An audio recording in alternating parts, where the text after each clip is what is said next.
sometimes accusing them and at other times even defending them. This will take place on the day when God judges people's secrets through Jesus Christ, as my gospel declares. This is there's a message for the Jews in the law, but I will read from God's faithfulness.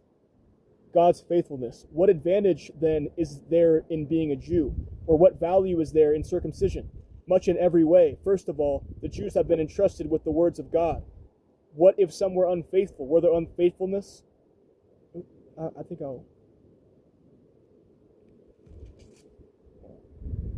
The Jews and the law.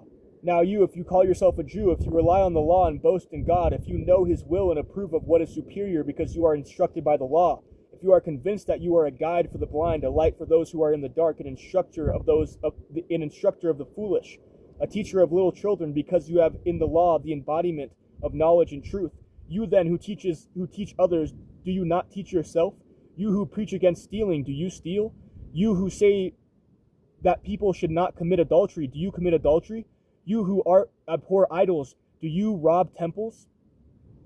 You who boast in the law, do you dishonor God by breaking the law? As it is written, God's name is blasphemed among the Gentiles because of you. Circumcision has value if you observe the law, but if you break the law, you have become as though you had not been circumcised. So then, if those who are not circumcised keep the law's requirements, will they not be regarded as though they were circumcised?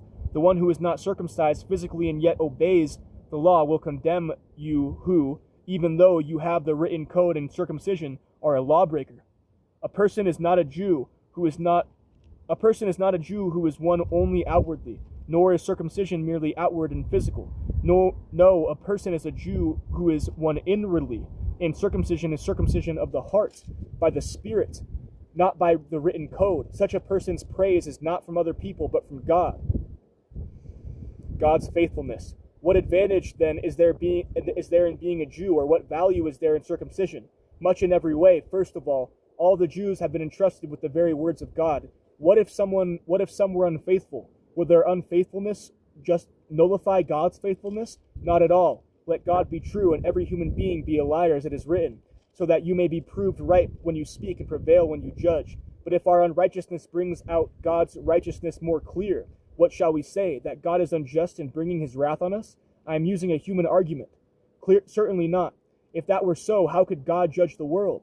Someone might argue, if my falsehood enhances God's truthfulness, and so increases his glory, why am I still condemned as a sinner? Why not say as some slanderously claim that we say, let us do evil that good may result? Their condemnation is just. No one is righteous.